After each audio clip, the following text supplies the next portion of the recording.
is the Doing Diversity in Writing podcast, the show where we as authors explore the better practices of writing inclusively, whether that be in terms of race, gender, ethnicity, class, sexuality, ability, and so on. Why are we here? To bring more depth and breadth to the characters in our fiction and represent them in the best way possible. My name is Bethany A. Tucker, and with me each week is my co-host, Mariëlle S. Smith. Ready? Let's dive in.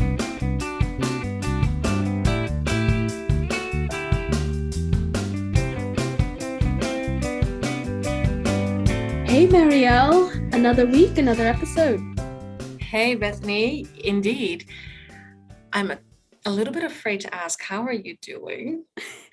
I am feeling really blessed and fortunate, actually, even though my voice may not sound like it. And if I'm coughing, I'll edit as much of the coughing out as I can, but I'm here. I had a positive COVID test this week. Basically, the only place I went was the airplane, which I had to fly for medical in another state. And on the way back, there was a bunch of people not following mask mandates, and some people were coughing. And a couple days later, I was quite sick. So we are on the mend. Yeah, I'm glad you are on the mend. And I'm glad you seem to be recovering quite fast. So yeah, well, I've had both of my vaccines and then my booster only like 4 weeks ago. So I feel like if I was going to get it, this was the time to get it, because I just got boosted, and I feel very lucky that like I didn't have a lot of high fever or any of that. Just extreme exhaustion and this throat. But you will all hear me anyway today, because like most of the podcasts I listen to, at least one co-host has had COVID in the last 2 months for like all of my favorite podcasts almost. So we're keeping up with the trend. Yes. How are you? What have you been working on? I was just thinking, because I was reflecting on the year, and I just realized that I'm still keeping up with the habit, the writing in the morning habit. Excellent. Which I'm quite excited, because I never thought I could write in the mornings. For the rest, I just basically, for those who don't know, I have a massive interpretation of the Kanban board behind me. I love it. It's like your entire wall. You know, it's like some people, including me, the reason why we buy so much stationery and colorful pens and sticky notes and stuff is because it gives us a sense that we are going to gain control over our lives. So my Kanban board is like an extension of that. But yeah, this morning I pulled off pretty much everything until the end of March, because I realized I had a bit of overwhelm, and then I decided to pull the plug on some stuff, or at least pause them. I'm sure quite a few people listening can sympathize with that. So right. I'm going to introduce today's topic. Yes. We are talking about show, don't tell, with a focus on race, ethnicity, and I believe culture is going to play a big part in what we end up talking about today. So we read 2 books. And I'll give you guys the blurbs for those in just a moment. We're going to talk about how show, don't tell is used to communicate race, ethnicity, and culture. And then we're going to do a little bit of talking about each book, but also comparing and contrasting how each book did this, and how we can integrate these actual like boots meet the ground techniques into our writing to make that diverse feeling, or just give a sense of where we're at and who we're with in our books, without just being like, oh, we're in Connecticut, or we're in Spain, or wherever it is, and just repeating that over and over again. And also for the characters, right? Like, yes, that we don't have to repeat what they look like. Don't have to repeat what they look like. And there's so much more to race and ethnicity than what people look like, even though we have focused on that a bit this season. We're going to move beyond that today. Yes. All right. So the first book we're going to talk about today is written by, I hope I say this correctly, Caren J. Werlinger. And the title of the book is She Sings of Old, Unhappy, Far-Off Things. It's a very long title. I'll say it one more time.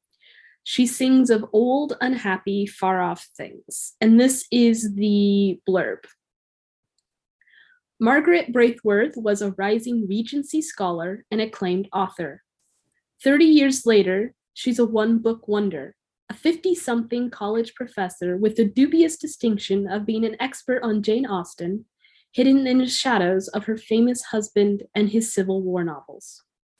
Too young to retire and too old to start over, Margaret feels as dried up and dead as the neglected garden her husband took such pride in before he became ill. Wick Fitzsimmons is the Asheville landscape architect Gavin Bradworth, Margaret's husband, hires to restore his precious garden to their former glory. She learned a long time ago that plants and trees are safer and more reliable companions than other people. Under Wick's care, the garden begins to come back to life, but the flowers aren't the only thing blossoming. For the first time in decades, Margaret feels the stirring of love, but those long-buried feelings frighten her more than the prospect of withering away alone in her ivory tower of academia. Gavin, more observant than most people give him credit for, sees the attraction developing between his wife and his gardener. Using every means at his disposal, he arranges things so that Margaret has no choice but to remain faithful to him even after death. Margaret, confused and faced with losing everything that offers her any kind of security, flees to England, to Austen and Wordsworth country, where she tries to forget Wick and all the feelings she has awakened. Back in North Carolina, Wick must come to terms with her own past and somehow find a way to forgive before it's too late to make amends. Love, it seems, can take root in even the most barren hearts, if only Margaret and Wick can find the courage to let it grow. So I will say that the blurb is slightly not completely true to the novel. It's also, like, as somebody who writes blurbs for a living, that is a long blurb. It is a very long blurb. I did not have time to rewrite a blurb for the book today, so it is what it is. No, but also that's my job, so it's fine. But I'm like just listening because I hadn't read it, and just listening to you, I'm like, it's a very long blurb. About 2/3 of that information can go. Oh, most of it. Yeah. But anyway, we don't have to summarize the novel now. No, we don't. No. All right. The other, but that's the point. That's my point. It's more like a synopsis. Oh, definitely. And then a marketing description. Yeah. Yes. Okay. Next, the other book. So the other book we're discussing today is The Single Matchmaker by J.J. Arias. I hope I'm saying that right as well. And it starts with a nice tagline: who helps Cupid fall in love? Libby Casanova is the last in the long line of matchmakers. After years of hard work, her grandmother has finally handed her control of an empire built by generations of Casanova women.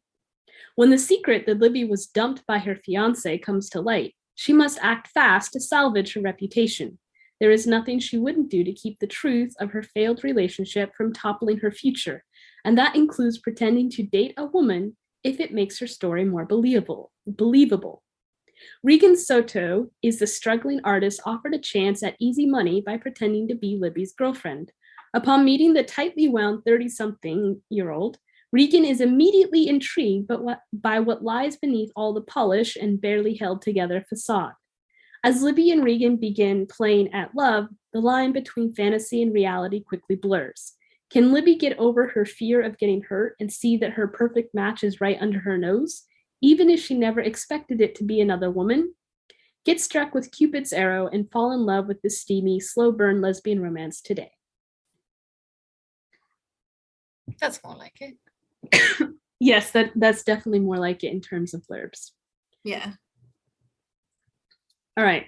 So these are two books that are technically set in a similar region of the world. They are both on eastern states in the United States. And funny enough, I live between these two locations now, which I did not when I first read these books last year. So it was an interesting experience rereading them now that I've moved to the greater region where both of these books are set.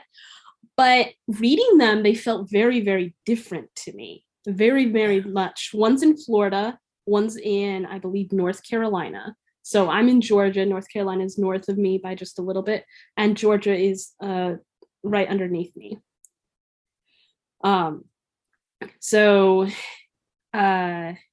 I don't know, it's just very, very different. And there were things that I picked up on now that I've lived here that I didn't pick up on it being a Westerner, being someone from the West Coast when I first read the books. How did they strike you in general as you went through them? Well, and I don't know if you have the answer to that, but my first, just when comparing the books, the Single Matchmaker feels very contemporary. Yes. It's like it could be happening now, right? And with oh gosh, the title, she sings of old, unhappy, far off. Let's just call it She Sings of. No, yeah, she sings. Yeah, that's what that works. So that novel. So do you know when it's set? They still have cell phones, and the cell phones are not huge. So it's sometime between 2000 and I would say 5 and 2013. Yeah. Because they don't have smartphones yet. Yeah, and there's laptops. There's laptops. So I would say email, early 2000s. Yeah, because the funny thing is, for me, if it wasn't for the email and the cell phones, it could have been set in the 1980s. Yeah, I mean, it made me think 1980s, 1990s, which is actually interesting because I've traveled more the US. There are places that I've walked into in the last year, and except for smartphones, it does feel like they haven't changed from that time period. But that, because it's so, for me, the novel was very stilted. Just in terms of prose and how the characters behave around each other, the things they say to each other, the internal conversations they have. And this is something, and I wonder how you read this, because I am more familiar with the English countryside. And this is, of course, and I think this is actually quite well done, because Margaret is a Regency scholar and she's like really into Jane Austen. But I kept forgetting that the novel was set in the south of the United States. Right? And like I have a bachelor in English literature, right? For me, like just the way the novel was written, it felt so English to me. So the words, like, they talk about Confederates and the Confederation. So and the Civil War, of course, you're like, oh wait, it's the south of the US. They talk about how's it pronounced? Raleigh? I know it's not pronounced the way. Like, I think it's Rawling, but I'm not exactly sure. I'm not a Southerner. No, and I know somebody who lives there who taught me once, and I forgot. So, but that for me means, okay, so it's the south of the, it's the south of the US. So, and like places like Richmond. Yeah, Richmond, Virginia. So I needed these reminders to be reminded that this was not set in England. I actually think that either consciously or subconsciously, and it would be fascinating to ask the author, that was done on purpose. And I was actually wondering how much it would feel to you like that, you being from Europe and having studied what you studied, because to me, it felt like a calculated way of communicating the culture that when people came over historically from England, from the UK, basically, to the American South, they often sent their sons back to Europe to be educated, that they had just brought their culture over here and were continuing to try to live it. And you see that in the novel as well, right? Because at the very beginning, this gardener, right, that the husband hires, Wick, like at the beginning, he's like, you're a woman, and he expected her to be. He accuses her of. He doesn't just say lying. He accuses her of operating under. Under false pretenses. Yeah. Yes, he doesn't just say you're lying. He's like, you're operating under false pretenses. As I'm like, what are you, a British lord? Yes, it was. Yeah, but that's the sense. And the funny thing is that he is kind of taken with her once he realizes that she actually studied for she was a Rhodes Scholar. Yeah. Also, she was a Rhodes Scholar, but also like architect, like she studied landscape that. architecture. Yeah, that. And architecture. Yeah, Landscape design and architecture. Yeah. She studied that in Ireland and in England. And that sort of, to him, makes her rise, right? Yes. So he's more taken with her after realizing, oh, you took your education in like the mainland of the, yeah. Pedigree. I mean, it's all about pedigree. I think that was one of the reasons as well for me. And it's so upper classy. It felt so stiff upper lip. Yes. So stiff upper lip. So let me actually go into some details that brought in this stiff upper lip, and then you flesh it out over the top for me. Now that I'm living in the American South, it was interesting to me to read it. One thing that was missing and definitely gave the book part of its feeling is there were absolutely no people of color in this book. No, there's one mention that is in a comparison. At one point, I think it is because there was somebody in like the Confederate paraphernalia, like completely covered. Andrew Jackson, somebody or other. She briefly wonders, so it's an internal conversation, how it would be if she had been Afro-American. Yeah. And then she's like, but that of course would never happen, because even though Gavin, the husband, wasn't racist, he would have never married an Afro-American. Yeah, so it's a concept of a person of color is mentioned once towards the end of the book.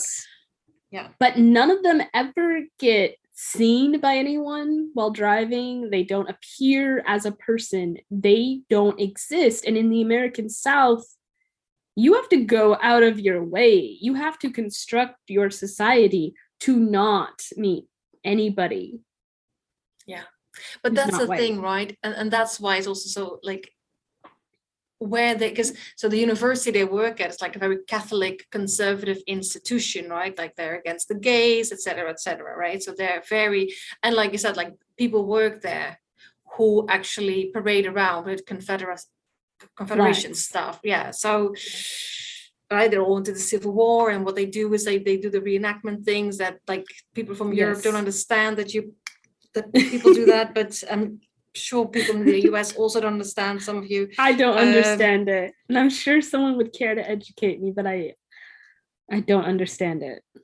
So yes, I would say they have constructed that situation, and I think it was one of the reasons why for me it almost felt like it was first of all set in an older age, like and in England, in some small English town where there isn't much diversity, because diversity is in the big cities.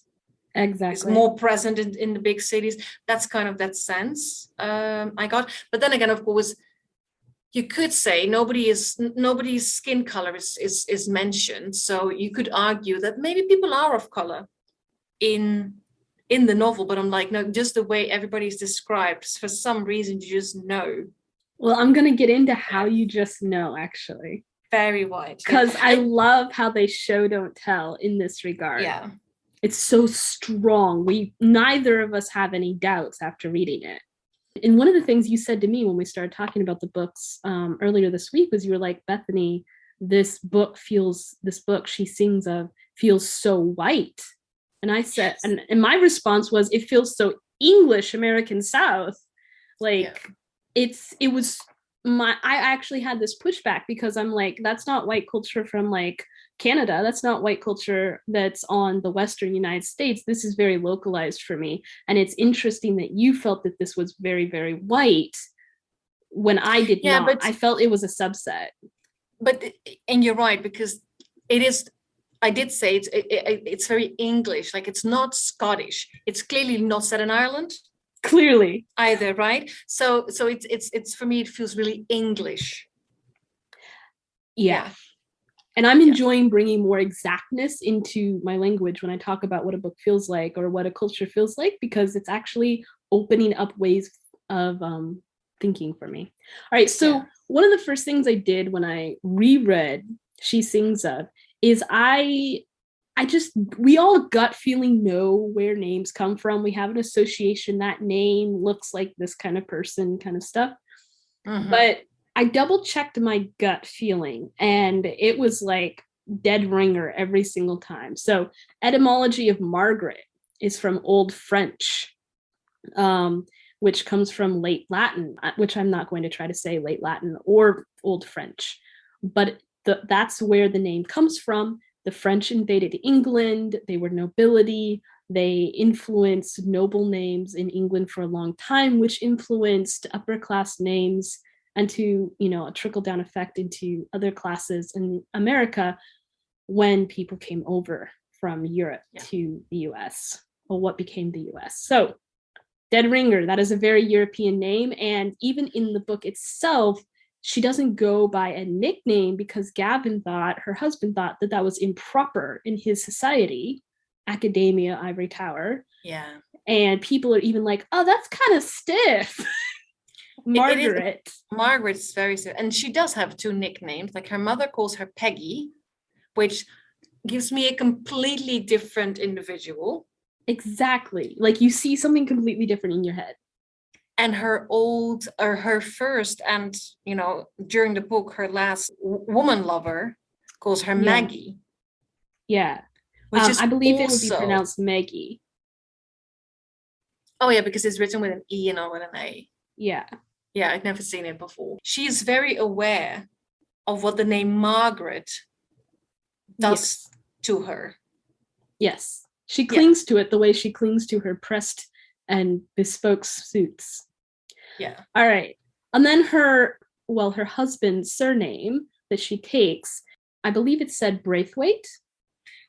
I don't know. I think so. I would pronounce it Braithwaite. Okay. And I checked the etymology of this name as well. It was a family in the Scottish English borderlands and is used that area. So again, we're looking at Northern England with some Scottish. It's derived from an Old Norse word. Yeah. And it's apparently from ancient Scottish people. Yes, which married into the nobility in that weird borderland area, which historically I've barely looked into, but there was a lot of like going back and forth that happened. Yeah. Nobility wise and otherwise. And then Gavin, Margaret's husband, is the medieval form of Gawain, which everyone should recognize from the Tales of Sir Arthur, the fairy tales of Sir Arthur, which correct me if I'm wrong, I don't think you get much more English than that. No, you don't. But I believe Gavin is a variant commonly found in Scotland, or it was found in Scotland and was reintroduced recently. Yeah, it's a very common name even now. Yeah. Yes. So I kept going, checking the rest of the names, and Wick, which is the shortened form of the Margaret's love interest, is a boy's name of Old English origin, as is her full name, Wickham. And this is her middle name. She doesn't use her first name in the book. So she's known as Wick. Which is Mary. Yes. So it doesn't get more feminine than that. Yeah. She doesn't use Mary at all. No. And then her surname, it's Fitzsimmons, which I just about laughed because it's extremely Anglo-Norman French. So again, that influence of English history influencing. So as we're going through all of the main people in the story, they have these names that immediately harken back to previous characters in literature, places, names, historical events, where people who had this English American Southern culture also had these names, and they're being repeated in our literature, which creates a certain concept in our mind. And then I did a few of the more minor characters, like Taylor is also a surname of British Isles of French origin. And then it just kept going like that. I eventually stopped checking the etymology of names because I wasn't getting anything that varied.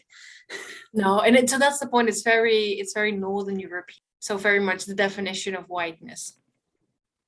Yes, but I didn't even find anything from the Netherlands. I didn't find anything from Sweden. It was all it was Norman, all like, French, Anglo-Saxon.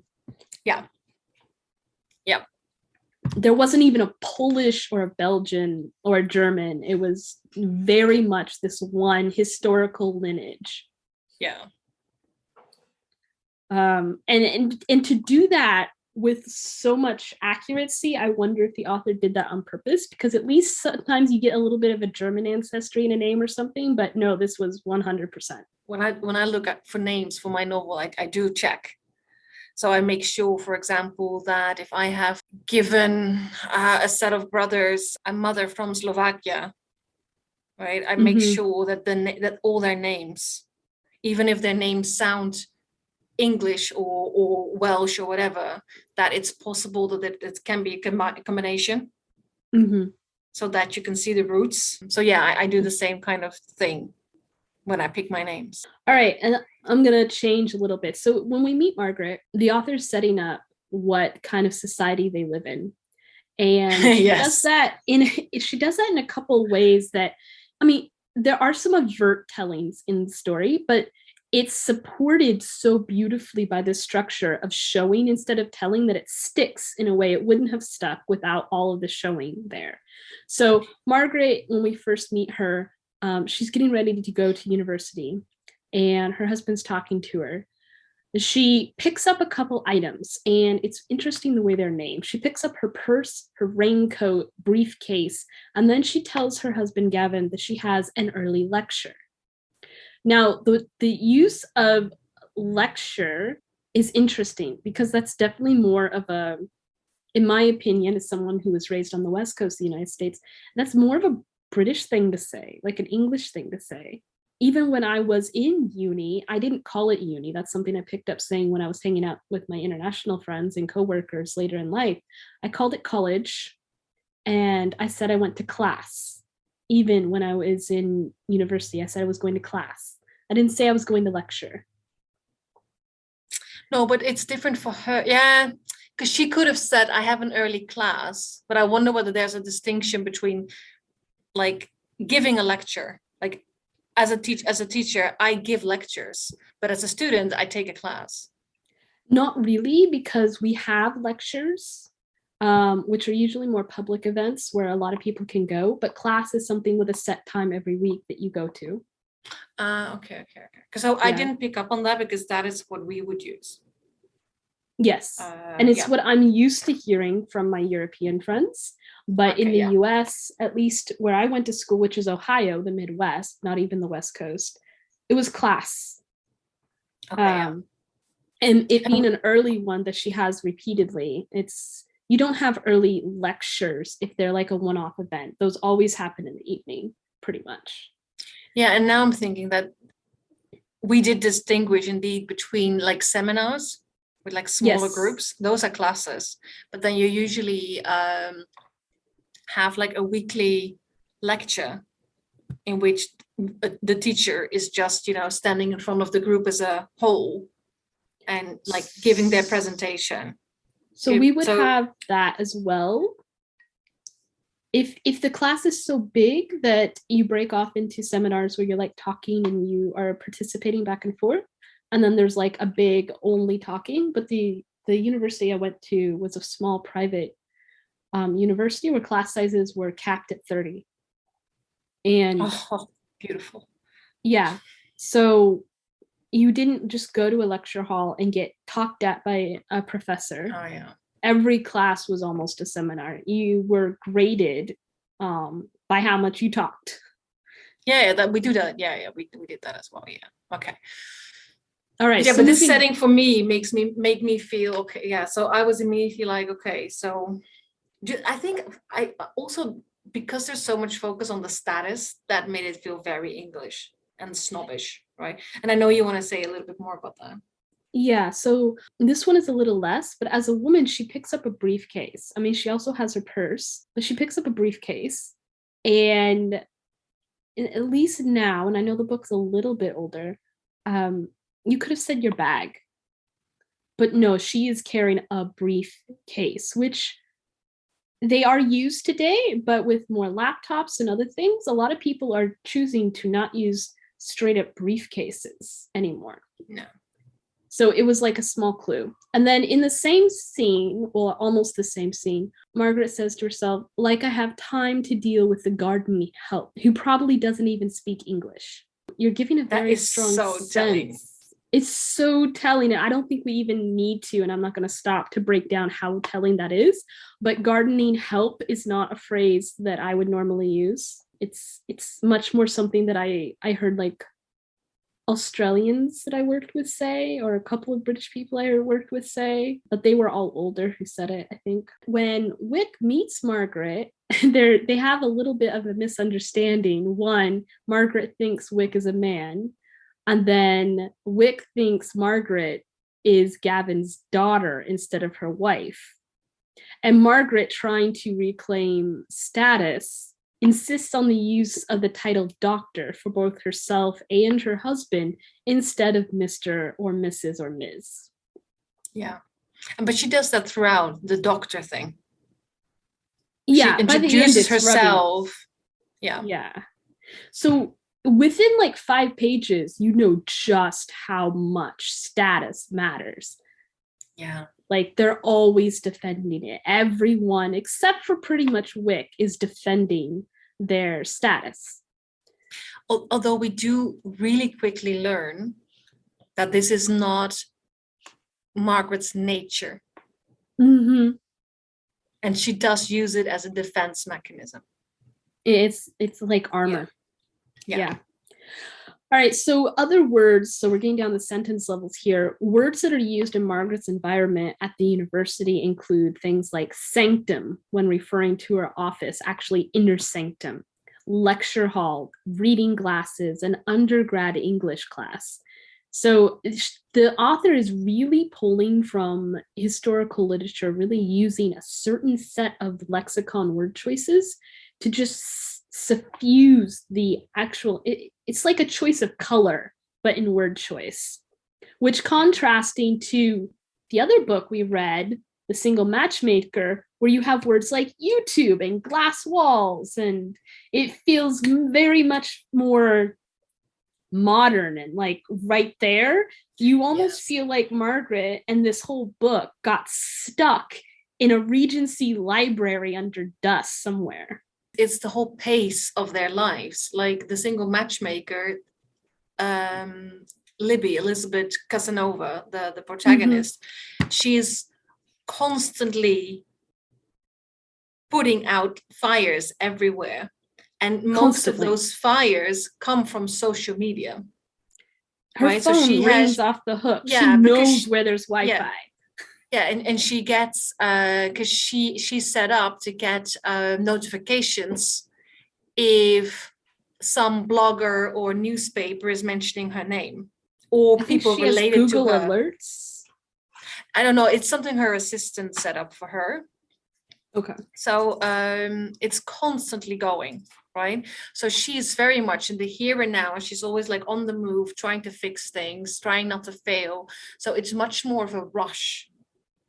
And that, I think that's also because that's kind of the life that we're leading right now, right? Everything is much faster. That's why she sings off, feels so much older to me, despite like the cell phones and the laptops, because the people take so much time. They take time to process, time to think. But also time to move from A to B in the writing, in the prose. And that's kind of like, it's almost alienating. Yeah, but now that I'm living in the American South, and I understood some of this before I moved here, but it's more in the forefront of my mind because I walk down the streets and stuff, see it here. The repeated reference to the Confederacy, that character that was literally named after Andrew Jackson, the fact that Gavin, her husband, was churning out book after book about the Civil War, which weren't all novels like the synopsis said. A lot of them were academic treatises and research. And like his work is considered by the society they're in to be so important. And it needs to be enshrined and embalmed, and all of his notes categorized and labeled and numbered and preserved for the future. But honestly, Gavin is just replaying a war that's been over for over 100 years, for over 150 years. Yeah. And just doing it again and again. He's not changing the future. He's not changing the world. He's focused on the past and he's respected for it. That, you know what, now you're saying that, like when I compare that to the other novel, which is set in Miami, she sings off, right? It's quite stuck. The characters are quite stuck. They're all stuck in the past, right? They all have to overcome certain things. But Single Matchmaker, the only thing she cares about, the protagonist cares about, and also her love interest, is the future.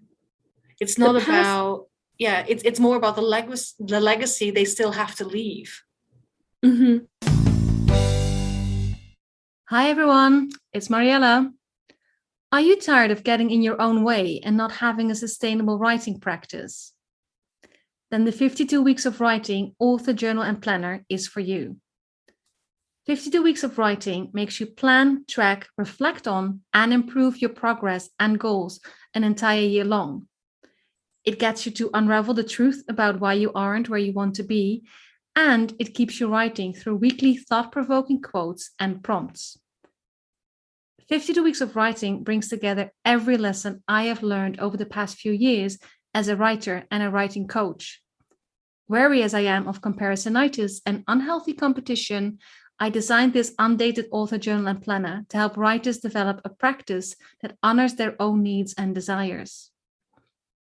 If you're ready to become the writer you were always meant to be, go to mswordsmith.nl/journal and order your copy today. There's a lot of history for Cuban culture. Yeah. And it's kind of fallen, that part of the city's fallen on hard times. There's an excitement about where those foundations can take them into the future, but not a nostalgia for hanging on to it the way it was. Yeah, so it's about honoring and not about preserving. Yeah, honoring and taking the good things forward. Yes, yeah. It's not about, like what you said, enshrinement and embalming, right? It's about, it's not about keeping things. And I think, and I'm wondering whether that's another one of those very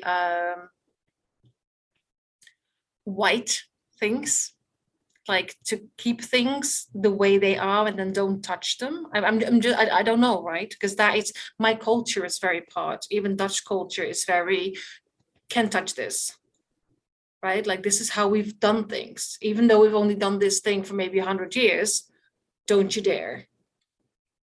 So I'm wondering whether, so I'm not sure, I don't know that, right? I don't know that. That's just... For me, I would say a lot of the Civil War reenactments, Gavin writing book after book about the Civil War.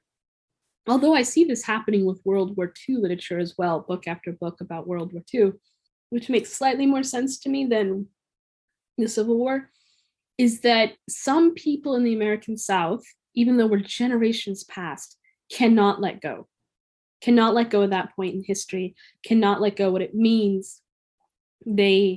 Their own identities are wrapped up around that period of history and whatever it meant or whatever it means to them. And there is status wrapped up into that. I feel like if we dig into that right now, it will take us a whole nother direction. Yeah, and I'm looking at the time, so we do need to, because we have so much that we have so much. So I'm gonna go into another way that Werlinger colors she sings of and gives culture a place without overtly saying X. Margaret guesses that Wick's name, Wickham, is in homage to Frances Hodges Burnett, author of A Little Princess in a Secret Garden. And these are English classics that had little girls at the forefront. Like we're talking about 8, 9, 10, 11-year-old girls as the main characters. And Wick claims that A Secret Garden is one of her favorite books, but it's not why she has that name. And then she goes on to reference yet another classic, and saying that even though she is as charming as Jane Austen's Mr. Wickham, she claims to be a better character than that fictional character, and that she spells her name with a Y and not an I. So all of this is kind of an experience that the writer has crafted for the reader, that if you know of and or part of this culture, you're just at home. You are being fed butter. To credit Taylor of the 7 fiction author book, you're being fed what you already enjoy. And it's like this little Easter egg. You get to go, oh, I know that.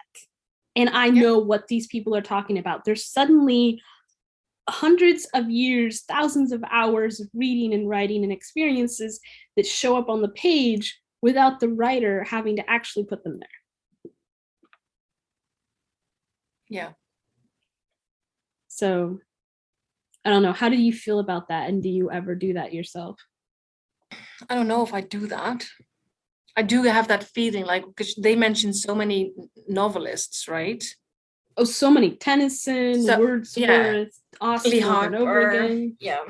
So it is for me, it's like the names I do know, right? That immediately gives me more of that sense. Mm-hmm. Right. So yeah, it's and I think that is why, and that's what I would argue, that she's doing this on purpose. Exactly. Because it's well executed. To give you really this sense, like even when she goes, so eventually she goes to England, right? After, spoiler alert, her husband succumbs to his illness, and he is 20-something years older than her. Yeah, 27 or something. I think it's 27. Yeah, and so then I'm like, yes. Now when she's just describing the surroundings, first of all, it's what I know. Right. Mm-hmm. So I when she describes it, I'm like, I know this landscape, right? I know the sort of like English landscape she describes. I'm familiar with it personally. But also then all those books they mention, they mm-hmm. make more sense. Yeah. Right? Exactly. Yeah. So she does it. I think she does it really well. Yeah. So I was thinking about how we could use this, like how someone else would use this. And as a fantasy author, when I'm set one of my main series in an alternative universe, I gave up the access to using some of that stuff, unless I decided certain authors and experiences were in my alternative universe. And then for my Mustang Rabbit books, Adelaide, I definitely gave all of that up because I don't have all these things. But you can, and I actually am doing this in some of my work, build this into your story. And as you write a longer series, you can reference back to fictional authors, paintings, artists, and weave that into your own story, and your readers will get excited for it. I do that, actually. I have my main protagonist from my YA fantasy series. Her grandmother is a historian. Mm-hmm. But a controversial one. Okay. So at one point she meets someone at a party, and it turns out that they're, like my protagonist, love history. So they know of, so they're like, that is your grandmother? So they completely geek out over that fact. So yeah, I do use that, yeah, like as a fictional. Yeah. Yes. So as writers, we can use this technique no matter what genre we're in. We'll just have to adapt it. And if you're writing fantasy, like you can leave these Easter eggs, and you just make sure you have a wiki of your own culture, like the names of artists that are dropped or books that someone was reading. And then if you can bring them back, because don't be me and like drop an artist's name and then be wanting to reference that artist again 200,000 words later, and you're like, I can't even search. I've got to remember which scene I mentioned him in and find the same name. So just keep a wiki of that as you're going on. But then if you are writing in the real world, you can bring all this in, and you can really say a lot with your word choices, with the literature you mentioned, with what's going on. Like Margaret has certain kinds of art on her walls. She goes to certain kind of houses and parks, and all of this just communicates something. So I had more thoughts on the book, but we're running out of time. And I think, would you like to lead us out on the Single Matchmaker and focus on that for a minute? Yes, and also to give the listeners some very more practical So I do have some comparisons between the books as well. The Single Matchmaker, it's a completely different book. It's set in Miami. It's much, like we said already, it's much faster paced. Also because like Libby Casanova, she's putting fires out anywhere, like everywhere all the time. Yeah, she's always she literally running. runs 18 flights of stairs on the first 2 pages. Yes, that's what she does, trying to put out a fire, right? So of course, like when you do the name thing, interestingly, so her name is Casanova, which we know is not an English, is not Norman, not at all. Her name is Elizabeth, her full name, her first full name, and Regan, that's also not necessarily Cuban, right? Mm-hmm. And they both have both their parents come from Cuba. Yes. And that is actually told. That's not necessarily shown. That's actually made explicit in the novel. So I found that really interesting, that there is a bit of a mix there in it as well. Like they have quite their 2 names don't scream that they are not necessarily Anglo-Saxon. Not necessarily, yes, but the Elizabeth is spelled with an S, and the Casanova family, I think, is Catholic, and Elizabeth would come from that Catholic background. Okay, that makes sense, yeah. And her grandma, like there's names like Carmen, Iliana, Carlos, mm-hmm. right? So we do get these names with the older generation. Yes. So that kind of reinforces. So it's not Gavin and James and Arthur, right? It's Carmen, Carlos, and Iliana, right? So yeah. It gives you a different sense. So names, I would say, are very important. Something else that I really struck me is that when we talk about compare the books, the first couple of pages, she sings off the breakfast is a warm oatmeal, and then there's sandwiches for lunch, right? Which strikes me as like I made oatmeal yesterday, right? So for me that's very common, right?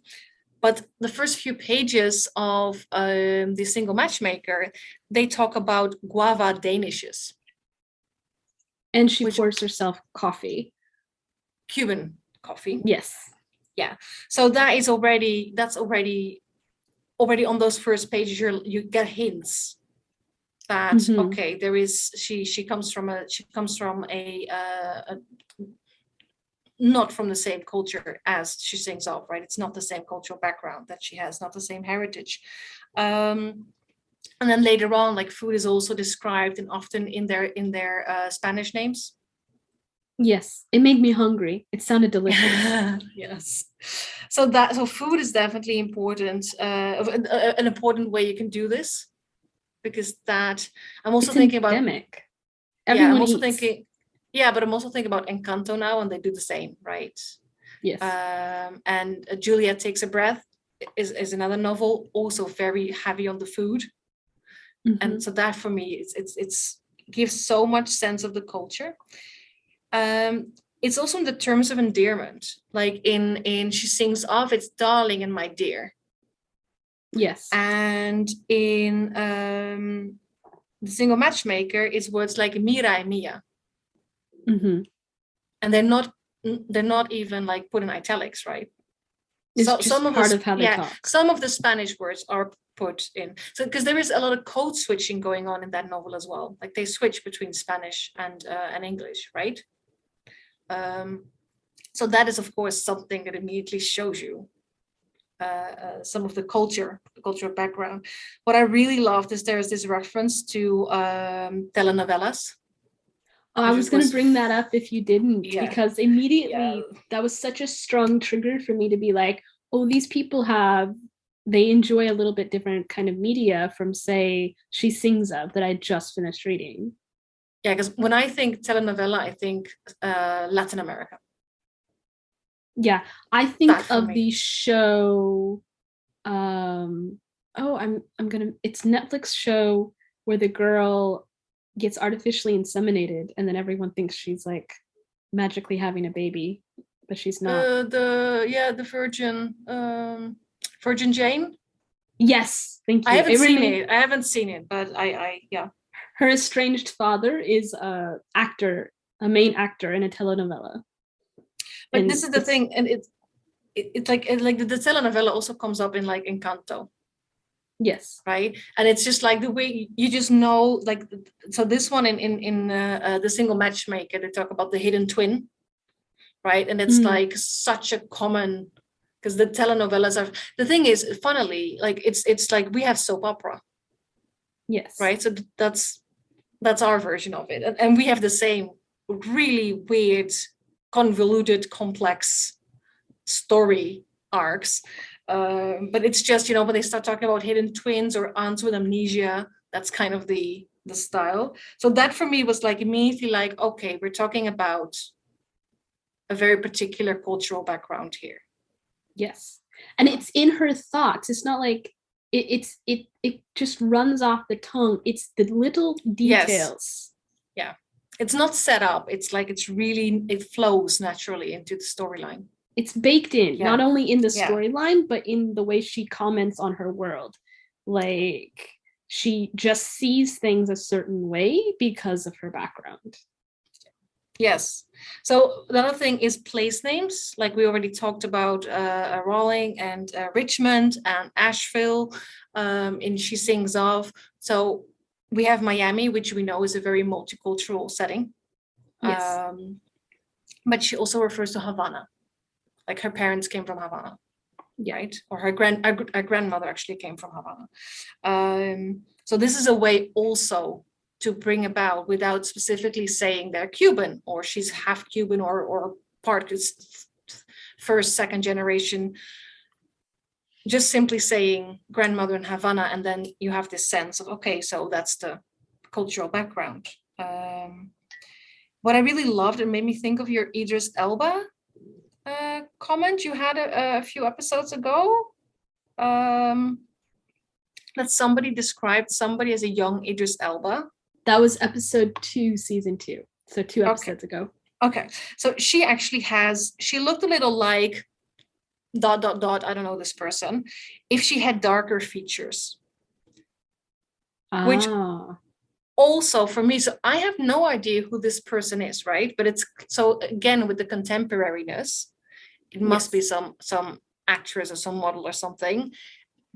But it doesn't really matter because she mentions that if she had darker features. And immediately you get this idea of someone who's probably, seen in the movie industry, whatever, and a little bit inside this other culture that we're reading within. Yes, and then so her soon-to-be love interest looks like her, but a bit darker. Got it. So it's very subtle for me, but I loved it because it was so close to your Idris Elba comment.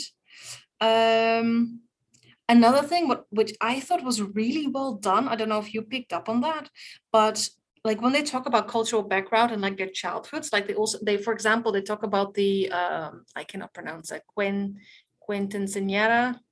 Oh, now that you said it, I'm gonna. Yeah, I apologize. I should have written Quinceañera, I think it is. I should have written it down somewhere. It happens when girls are 15 and they are welcomed into womanhood, and it's like they have these huge dresses. It's such a big deal. It's like a wedding. Yeah, so I didn't know that existed, but of course in the US you have the Sweet 16, and in different cultures there are different ways to do this, right?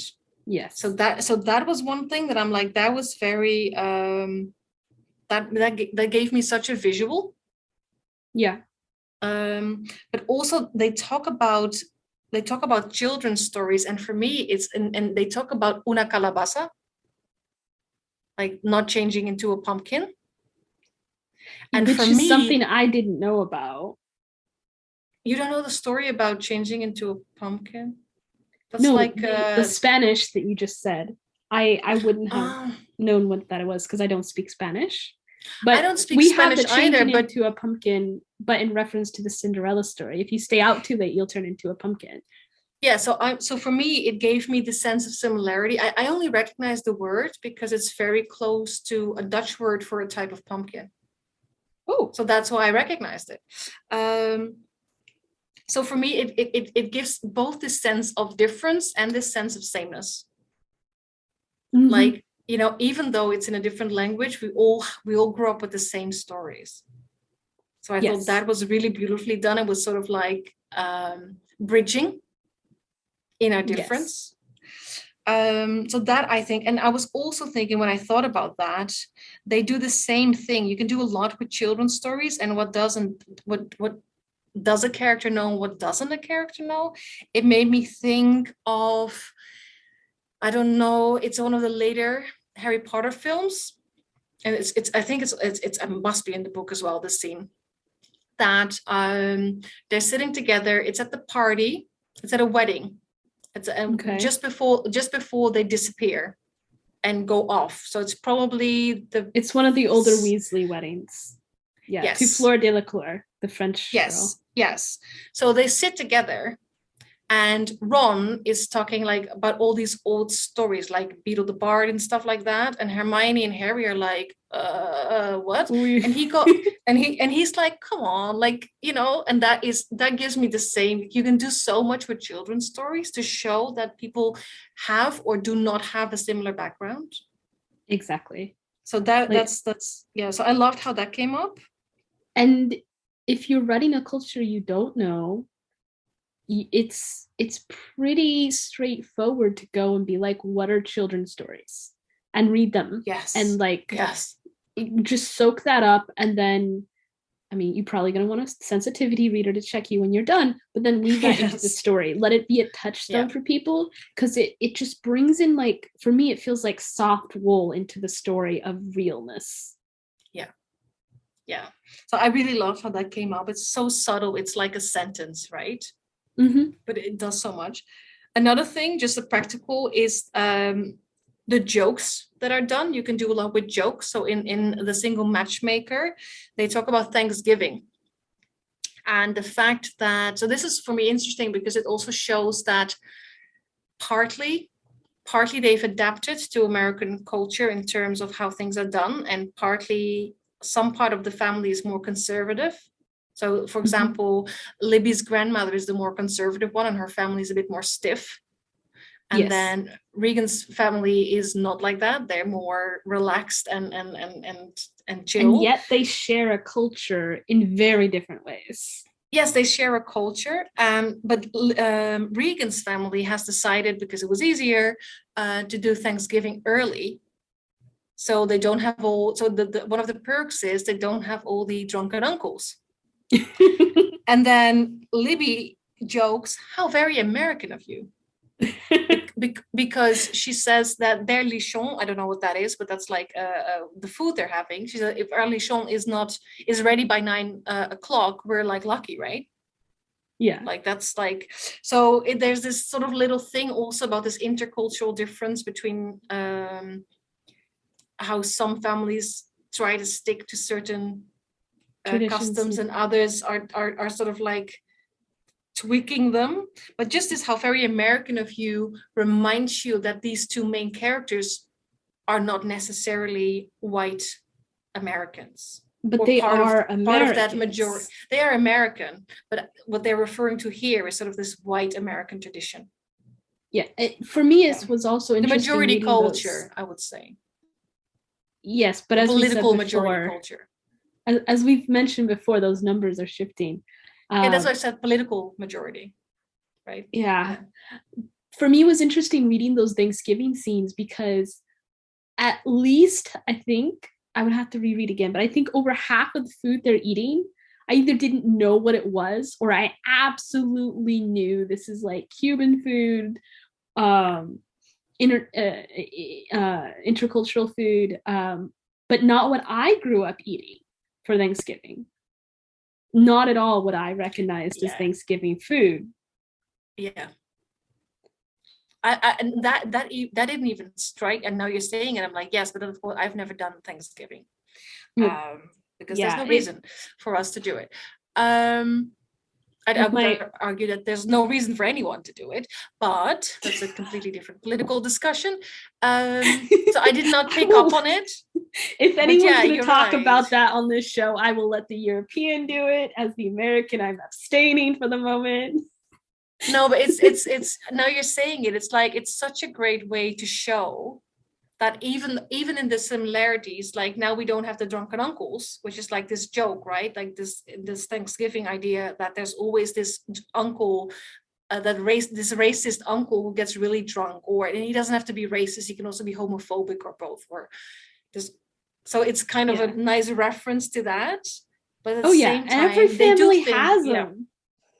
Yeah, so so again, it's this, we show that we do things a little bit different. Because there's a lot of dancing and music happening at these and then what one of these they choose to wear. For me, the culture, some of it showed up in what they were choosing to wear and the care they took with it, especially when they dressed up for that one party and their friend, I think it was Regan's friend, helped them get outfits. Mary, the designer, yeah, like as they were describing the clothes and the cut of the clothes, that was very. It didn't, I mean, they weren't coming out and being in your face, but it was very natural and organic to everything else that had already happened. And it just reconfirmed that this is their culture. The way it was very natural and organic for me to grow up, and my cousin was in Irish step dancing, and she had that whole outfit that is very specific to Irish step dancing. But that so close is another way. Like we have Margaret, who wears slacks because her husband doesn't, like she consistently refers to the fact that she hasn't worn jeans in she doesn't know how long, and then she meets a wig, and even before her husband dies, she's already wearing jeans again. And she starts wearing slacks, but I think she's wearing jeans in the very last scene. It's very specific. Oh, it's not. It's not slacks. It's like khakis or something. Khakis are totally different than jeans. Like I know. Progression. Yeah. So it's from slacks to khakis to jeans. Yes. But then she wears the khakis with a tunic instead of a suit jacket. Yes. Right. No, the progression of Margaret's clothes through She Sings Of is so calculated by degrees. It's almost painful because I grew up in that culture of like knowing exactly what you had to wear. And it was anxiety inducing when I was, doing military functions or higher ed functions. And I didn't know what the dress code was because you had to know. Yeah, but that is the same actually. They do something similar in the Single Matchmaker. Exactly. So that's actually something that is maybe... it bridges different cultures. Mm-hmm. Like these are also these unspoken codes. So you can use the same concepts and techniques writing multiple cultures, because she has to wear certain things when she sees Regan's family, Libby does, and certain things when she meets her grandmother, the older Casanova woman who used to be the owner of the company that Libby now has. Like there's all these social expectations. Like she has to put clothes in her car at one point, and we know exactly what they are. Yes, and I'm thinking of, because they do both Thanksgivings, because one is the afternoon one, one is the late one at night, and then Regan makes the mistake to dress up for the late one, so in a more proper style, because it's a more of a fancy, like they live in this huge mansion kind of house, which is really feels like you cannot touch anything, which is actually funnily quite to how the house in She Sings Of is described, right? It's like very it's like this big stiff kind of mansion, muscly and like like everything you cannot touch, right? So that is so she makes the mistake of dressing up for that party, and then first they go to a party where there's like lots of dancing, so she's like completely sweaty because she sort of miscalculated. She should have taken extra clothes. So you can definitely play a lot with that as well. Yeah. So we probably should start wrapping up. Do we have some final thoughts here? These books were both so rich in show, don't tell. I love the fact we were able to compare and contrast them because they were so different. and yet had so much in common. They are, and now we talk about it, I'm like, oh, they so many of those techniques they both use. Mm-hmm. Right. But no, I think just sort of like, so I can briefly go like, so when you're trying to convey a culture or a race, think of things like food, terms of endearment, cultural customs, like including difference between soap opera and telenovela, like who is watching what on television. But also who's reading which newspaper or news outlet, stuff like that, right? Like think of things like that. The place names that you drop, the comparisons that you do, like what are you comparing something to? Whether or not you have code switching. Yes. I would say there is some. So code switching means two things. Code switching means between languages, but it also means between social languages. So we have actual languages. So actually Margaret also code switches when her colleague Taylor enters the room and he closes the door. She speaks a different kind of language because he's the only person she's almost true to herself with. Almost. Yeah, so her body language changes, what she says changes. Mm-hmm. So she's also doing a bit of code switching there. So you can play with that, absolutely. And it's almost a crime if you don't code switch. Like part of the problem with her colleague that she's more comfortable with, Taylor, I believe it is. Yes. Is that he doesn't code switch as much as she does. And other people hold that as a crime against him. And he gets fired for it. He does. Yeah. He does. So like I said, like I talked about children's stories, but the bigger thing is, of course, just background, like what kind of cultural baggage does everyone have? Can you make note of that? Can you sort of like put that in there, just in a very subtle, like what are the books they have on their bookshelves? What are the TV shows they grew up watching, right? Yeah, what do they call pants? What do they call shoes? What do they call their bag? All that, that as well. Yeah. So what are the names? What are the names? Is it a class or a lecture? Yes. I mentioned jokes that you can put, like if you really want to mark a difference, a contrast, you can use jokes for that. You already brought up names, right? Like when you do your names well, that will tell you a lot. And it's okay to borrow a name from something else in literature that you want to suggest or you remind a reader of. It's totally okay to name a character after another fictional character. That happens in good literature all the time. Yes. And that does a lot of work for you. Shorthand is amazing. Steal like an artist all the way. Yes. And there's also the assumptions that we talked about, like, like with Margaret thinks, the garden help who probably doesn't speak English. That's also a really great way to bring across who your main character is without saying who your main character is. Yeah, I cringed because I remember my grandmother complaining about trying to find a gardener that spoke English. Yeah, I mean, here in Cyprus, it's there's a lot of complaining about getting like work people, like plumbers and stuff like that, who speak English. I mean, you're in an expat community. Yeah. So that would be shortly all the things you can think of. So this is not to say, I think my final notes would be, this is not to say that none of these books don't use telling. Because there is in the Single Matchmaker, skin tones are sometimes described, not all the time, but sometimes they are described. Their brown eyes are consistently repeated. So some of these more visual markers bodily visual markers, they do come across. They do give a brief history of where their parents or grandparents come from, right? So they do tell some things, and that's okay. Like if you show everything, you're gonna end up with books that are like, 500,000 words? But you have to pick what you tell and what you show.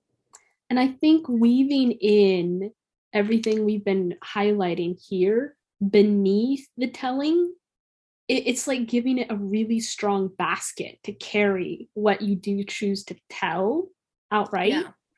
it just makes it organic. It makes it seep in. It's almost like making a soup and you let the spices simmer, then every part of the soup has that taste in it versus like one line of your book. Because if the Single Matchmaker wasn't filled with all of these words and descriptions and subtle references, when they do talk about their Cuban parents or that the grandparents of Regan or the grandparents, Libby's grandparents came from Havana, right? You would have been like, what? It would have been a little bit of a shock instead of feeling like, oh yeah, this is a coat I already know fits. Yes. So it makes sure when you build your world, it makes for, like you said, it makes for the complete recipe. Exactly. Stick with food. Exactly. Any final thoughts on your side? I do. I just have two. I looked up the reviews for both books, and there was one review for The Single Matchmaker by J.J. Arias that stuck out to me, and I will only read part of it. It's a little long. The reviewer writes, I have to admit a little prejudice when it comes to this author. I am Cuban and try to support the community, and that is how I stumbled on J.J. Arias. Because Arias is, I believe, a Cuban-American author. The reviewer says, I was born in Cuba and my family left right after the revolution, so this story was a walk down memory lane. The humor is wonderful, the characters complex and engaging, and the story of weaving culture and generations that just made it a great read. So even though this is one of those, I'm talking now for myself, even though A Single Matchmaker is almost, the premise has been done 10,000 times. It is a page-turning romance. It is a fast read. It reads like pop candy. It means a lot. It's not just a frivolous piece of literature for so many people. And it's a doorway for everyone else who's not Cuban American. Yes, and that it's like, it's important in terms of representation. It's important in terms of representation. It means something. It's a touchstone. It's a warm hug. It's an acknowledgement. And I would say that for the people who Jane Austen means a lot to them, that they struggle with that, parts of their lives being stuck in the Civil War era in the American South, she feels the same way. Yeah. And I didn't find a review that explicitly said that. I ran out of time because frankly, I was sleeping, sick with COVID. So my work was a little truncated, but it's, don't discount it. Give yourself credit. It matters when you weave these things in. You can take a book that is just a story to something that really matters to the people who read it, and they buy all of your books and they read it over again and they pass it on, and you've now created something that has this weight and meaning to people because you did the details of weaving it in at the organic level.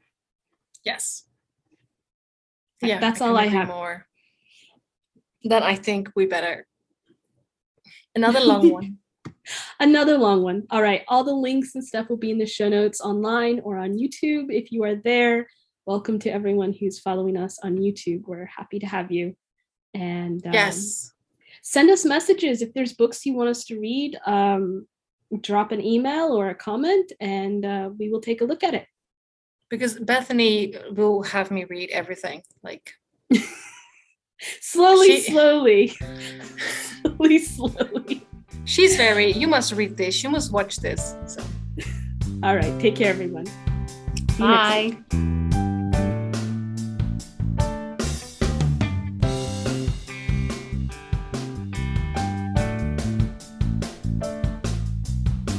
Thank you for joining us. Music for this show was written and produced by Eric Mills. If you found this episode helpful, please rate and review on your favorite podcast app and spread the word so other writers can find us too.